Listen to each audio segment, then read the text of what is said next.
régime algérien a deux problèmes, a deux complexes. C'est la France et le Maroc.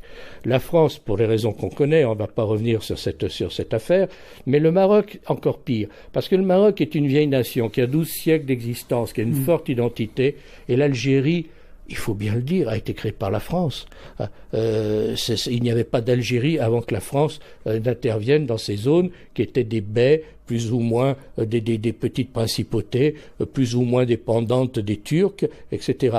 Bon. Et donc, il y a une haine et une jalousie à l'encontre du Maroc qu'on ne peut pas imaginer, notamment de la part du régime algérien, qui n'a jamais été capable de définir l'identité de son peuple. Est-ce que c'est un peuple arabe? Est-ce que c'est un peuple musulman? Est-ce que c'est un peuple arabo-berbère? Je pense que ce régime, dans tous les échecs qu'il a eus, a aussi un échec identitaire. C'est-à-dire qu'il n'a pas donné une identité à son peuple et il ne se positionne que par rapport ou que face à deux pays qui sont la France et le Maroc.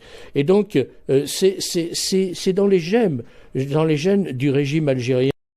Séparatiste, mais l'Algérie, elle est un peu comme le lapin du Racel. Elle continue à entretenir par haine du Maroc, comme il y a aussi une haine de la France en Algérie.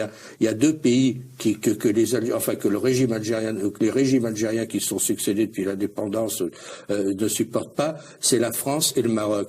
Parce que, alors le Maroc, on comprend très bien, il y a un complexe. Le Maroc est une vieille nation avec une vieille civilisation, avec une vieille unité nationale qui regroupe les Berbères et les Arabes et qui se sont mixés. Et parce que, alors le Maroc, on comprend très bien, il y a un complexe. Le Maroc est une vieille nation avec une vieille civilisation, avec une vieille unité nationale qui regroupe les Berbères et les Arabes et qui se sont mixés. Et là, il s'en sort beaucoup mieux. D'ailleurs, à un moment, ils avaient parce que il y a eu la fermeture des frontières et puis une réouverture des frontières.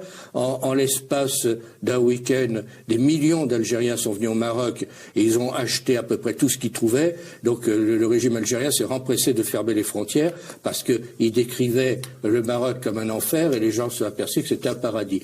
Parce qu'il décrivait le Maroc comme un enfer et les gens se sont aperçus que c'était un paradis.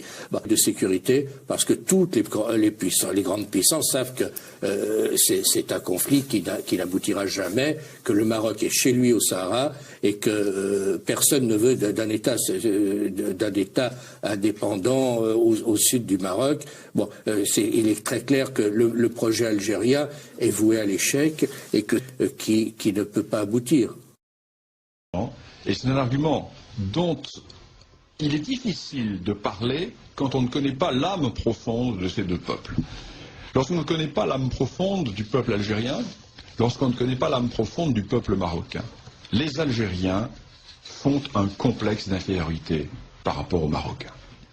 Ils font un complexe d'infériorité car ils ne sont en fait que des parvenus de l'histoire. Je ne le dis sans aucune agressivité, je le dis en toute amitié. Ce sont des parvenus de l'histoire. Ce pays n'a jamais existé. Au mieux, il fut une dépendance turque, une suite de bellicats. Il était un monde d'anarchie. Il n'y a pas d'histoire de l'Algérie. D'ailleurs, Ferhat Abbas l'avait dit.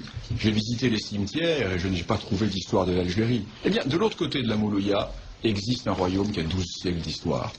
Lorsque Hugues Capet est élu roi de France en 987, la dynastie marocaine a déjà un siècle et demi d'histoire. Donc nous sommes en présence d'un très vieil État. Et les Marocains ont toujours joué maladroitement. Parce que ce sont des gens bien élevés, ce sont des gens polis, ce sont des gens qui, sûrs de leur bon droit, ont pensé qu'ils pouvaient discuter avec les Algériens comme on discute entre gens bien élevés.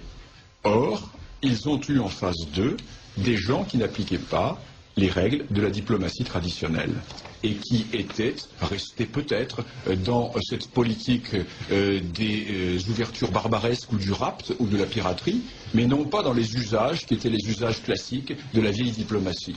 Et les Marocains se sont trouvés du jour au lendemain pris par cette réalité algérienne et ils commencent à comprendre maintenant que l'on ne négocie pas avec l'Algérie comme on négocie avec l'Espagne ou avec la France, pays de vieille civilisation, de vieille tradition politique.